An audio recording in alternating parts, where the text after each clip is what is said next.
Hey everybody, welcome to the Mixercist. How you doing, CW? Good to see you again. I'm doing good. It's good to see you, man. How you been? I've been all right. It just started snowing here. First snow of the year. So I'm already thinking, got to get that shovel out, got to get out there as soon as possible before people start walking and, packing it down, turning it into ice and stuff like that. But That's right. How about yourself, man? You been watching anything cool? Yeah, I saw the new Omen, which is good. Really cinematic, definitely worth a watch.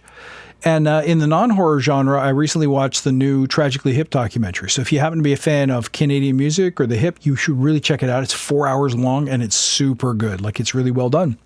So if you have a chance to watch that, it's on Amazon Prime, at least in Canada right now. Out of all the Omen movies, it reminded me the most about the first one. It really... Yes. It pairs with that really nicely. It's got all the imagery. It takes place in Rome, of course, and it's kind of gives you the backstory and all that. Of course, with the modern effects, which look great. Yes, they did. Really well done. Beautiful film. Highly recommend. Yep. What else did I see? I saw Apartment 7A, which it's basically a modern version of Rosemary's Baby. I started watching it. I couldn't get into it, though. I couldn't get into it. Like half an hour in, I'm like, this isn't grabbing me. Did you like it? Yeah, because it's so similar to the first one. There's a point where it starts off a little bit different. The backstory of the characters is a bit different, but then it just sort of just locks in to that original formula, which I think, some people might love that. I thought it was okay. You know where it's going, right? So yeah, for sure. Again, well done. And of course, the one that we're always talking about, which is Late Night with the Devil, 70s talk show throwback. Yeah. Really well done. I want to look more into the... how they made that and who made that, because I think they did something really clever there. I think so too. Hard to find a good new horror movie these days, and that one was pretty cool. Right. So the topic today, of course, is Acustica made a synthesizer. Yeah. After years and years, they've taken the plunge. How did they fare? I think really, really well, man. We've got the TH8. Which is it's a remake of the Jupiter 8, and I believe they had two of the original units to sample, to compare, to put all the Acustica tech and try to match the sounds. The plug-in pack also comes with a TH5, which is basically the same thing, less controls. I didn't test the CPU out or anything, but it's getting more or less the same sounds with TH5's simpler interface. I really like it, but I think we'll go with the TH8 today. For sure. I've been playing with this for a while now. I've made some patches. Maybe we should do some example patches. Let's do it.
think you hurt my head real bad. What are your thoughts on it? I'll tell you what. If you don't know the Jupiter 8, the classic keyboard that a lot of people used in the, I would say, early 80s, like 82 to 84, maybe a little earlier. Nick Rhodes from Duran Duran was a big user. I want to say Harold Faltermeyer used it for the Beverly Hills Cop soundtrack, those kinds of things. Really, really prevalent and pervasive, very popular synth. Highly sought after, hard to find in good condition. If you don't know anything about it, check out the patches, because I think Acustica has done a great job here of making patches that will pull you into the instrument. Worth noting, the original unit I don't think had any effects whatsoever. They've done a great job of emulating the Roland-style choruses of the early 80s with the 3 types, 1, 2, 3, for different kinds of width that really give sounds a little bit more dimension. And of course, the Acustica reverbs and delays just add to it. So they've done a fantastic job of making something that gives a lot more legs to a synth that maybe is a little bit past its prime. They even have patches in here that pay tribute to Nick Rhodes. There's an arpeggiator in the arpeggiator bank. There's a patch for the opening sequence of Save a Prayer from Rio, which is I think from around 1982. And there's a lead patch for Axel F from the Beverly Hills Cop soundtrack as well. So you can go and check these things out and get right into the capabilities of the synth. And the best way to learn synthesis, if you're not familiar with constructing sounds from scratch, is to grab a patch that you like. To me, the mark of a great synth, a great sounding analog synth, has got to be the pads, the leads, and then some of the plucks, bells, and brass. So definitely, if you're looking at this big patch of, this big bank of patches, you don't know where to start, check out the brass, the warm analog brass. Hallmark of a great synth is, can they do a nice, throaty, smooth, velvety brass sound without getting too brash? And if you check out the presets they've made with the words warm brass in it, you'll hear it for yourself. Check out the different kinds of leads, and definitely check out the pads, because you'll find them, you can see the capabilities of the instrument and how hard they worked to replicate the filters and the voices, like the actual VCOs.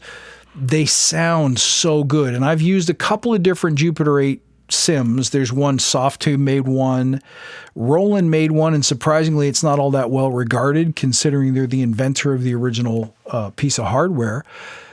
I think you'll be really pleased with how good an analog this sounds. My favorite analog synths are maybe just a little earlier, like the Oberheim OBX and the Prophet 5. Those are my personal favorites, but this one has got a lot of modernness to it, and almost, in some cases, a bunch of realism that marked the onslaught of the early mid-80s synth revolution. And of course, it took off from here. We got into wave synths probably around 84, 85. Even groups like Duran Duran, people like Peter Gabriel were getting into sample synthesis, like the Fairlights back in their early days. So the heyday in the 80s of this instrument didn't really last too long, but it made some iconic records. And these are so fun and fat to play with. And congratulations on modeling the synth and making something that to me sounds beefy and analog and full. What did you think? Just in terms of your impressions of the tones, EB, what did you think? Yeah, like you said, they nailed it.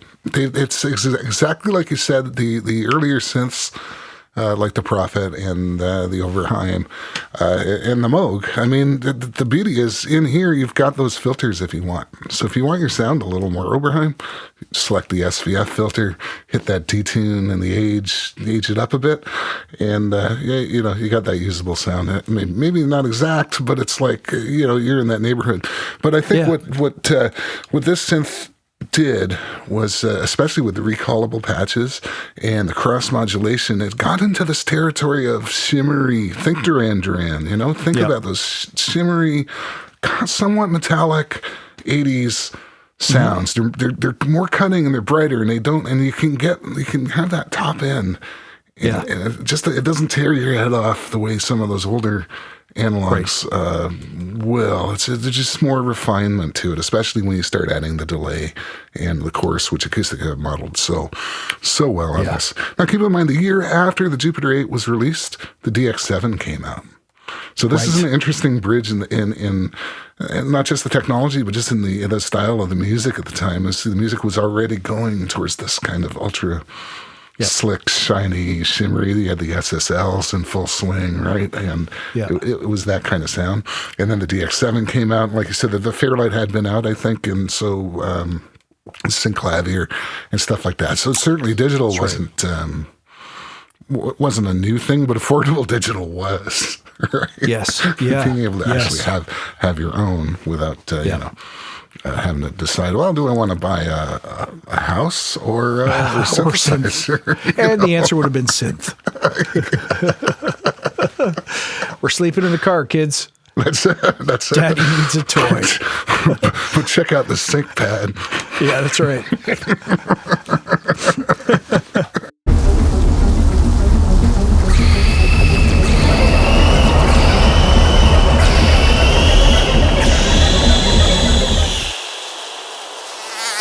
Yeah, here we go. Oh, yeah.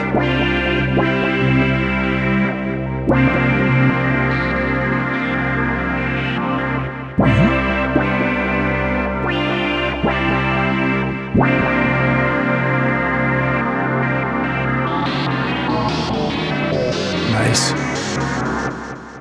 So, I mean, as you can see, you can get some of those antique sounds. Tones, yeah. And, I mean, it can also get really aggressive and modern, too. Like, check out this patch, I mean.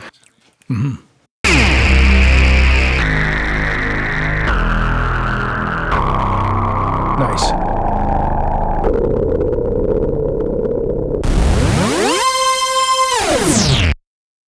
Right, so you get super aggressive there if you want with it too. Part of that is also the saturator, which I didn't mention in full, but really helps you control the transients in some of the different modes. I mean, they've got like a rat pedal, I think, or a big muff, overstayer, the old red boards, lots, like, I don't know, there's like 10 or 15, 20 to choose from, then they all sound different. And when you drive that into saturation and you mix that in 100%, you're actually getting that clipping. Acustica's been doing a lot of great work controlling the transients now, so this helps you get a really loud sound without going over zero, right? Getting a lot of density and loudness, and that's built right into the synth. So that saturation section will really give you it's just right here. That'll really give you like a lot of extra control, and even if you just have it set at like not much drive, still gives you an overall tone to the synthesizer, so you can further tweak it as though it were another piece of outboard that you had it hooked up to. Nice. How's the CPU? CPU is, I mean, I have synths that have way less CPU, but they don't sound anything near as good as this. And they don't have the Volterra vectors and the all the acoustic attack, right? And I think that is making a difference here. So I'm not having any problem running it like on my system with minimal latency. Of course, right now I'm running a lot of different. I got the video software and a whole bunch of stuff running it all at once. But the CPU it's reasonable, maybe more than some of the other synths that you're used to. Yeah, nice. Well, great sounding tool. I mean, if you're into retro, if you like that old synth vibe, which is definitely making a resurgence, then I would demo this, give it a try and see if it's for you. You have to be, either comfortable with modding presets, or you have to know your way around synthesis and how to generate your own tones. But I'm assuming the manual comes with a little bit of information, and probably, if that doesn't do it for you, there's lots of little like online courses and tutorials you can take on beginner synthesis. And fortunately, the Jupiter isn't so advanced that it's a really hard synth to learn from the beginning. So it's actually a decent one to start with. I mean, maybe the Moog would have been easier, but this one is still pretty accessible and approachable. Standard concepts, lots of experimentation, lots of control though. And the addition of the Acustica effects, I think, like I said, give this one a lot more legs than if you were just playing with the original hardware, because they really widen the sound and bring it up to a more modern standard. Agreed. And I'll just also add that the sound quality just seems to be superior with this one. It seems to be more analog-like. And where I noticed it the most, I would say, is the first off the filters, right? If you do a filter sweep, add some resonance, go through the different modes, there's something going on there. Also, with the sliders and the knobs, just the way they feel, I don't know, they feel like they're reacting. It's hard to describe, right? On an analog synth, it's not like linear or like even strict exponential. It feels like there's more of a change here, and then it's more fine-tuned here, and then up near the top, there's like a thing near the top where it goes poof. And it seems like some of those nonlinearities have also been captured here. I never owned the original unit, nor do I have, one to compare to, but I just playing with these knobs and these controls, the whole experience and the sound, very analog. So this may be I updated another synth, another manufacturer that I'm not going to mention, but it's one that I love, that I use all the time, and I updated that. I started playing with it, and I'm like, yeah, it's okay. It's a little bit... It's not as good. A little thin, a little less complex sounding. Still really good, still really usable with this guy. Man, what a great job. Yeah, it feels like they've, for their first synth, feels like they're stepping into some new territory, and it's interesting to see where they go. I've always liked this brand, of course, and I always like how they're constantly innovating and researching and doing new things. So I think this was a really good one for you synth heads out there. Give this a try. I'm interested to see how it does in the field, like against all, because you can go into the forums and read reviews and recommendations from people who know and love synths. I'm interested, do they hear about this? And what do they think of it when they play it? Is it like their new favorite, or how does it fare against the longstanding contenders and competitors? Yes, indeed. I also encourage the comparison. And pull up your favorite patches, pull up your favorite synths, and compare it to this. Play around with it for a while. See what you can get. I think you're going to be impressed. I think this is just further development in the world of virtual analog instruments. And is it going to make me get rid of the analog synths that I already do have? Well, seeing as I never had this synth ever to begin with. And if you wanted to buy it, I think it's something stupid like $30,000 to get a, it's for, what is it, from 1982 or 3 or something? Something. Yeah, I mean, they didn't make... I could look it up. They didn't make like a super small amount. I don't know how many were made. It wasn't super small, but at the time it still was a very expensive flagship instrument. So yeah. 1981. Excellent. Approximately 3,300 units have been produced. Well, there you go. Just for your reference, so you know. Some good research there, man. Yep. All right. Well, I mean, I think we got a show. Does that sound like a show to you? It sounds like a show to me, my friend. Yeah. Oh, by the way, happy Thanksgiving to our, of course, you won't see this until the day after. So what we will say then. Happy Black Friday. Happy Black Friday. All right, everyone, make sure you like, subscribe, and hopefully we get to do a few more of these before the year is up. Good to see everyone again. And Good to see you guys. Thank you. Yeah, thanks for watching. We appreciate you all. All right, cheers. See you next time on The Mixercist.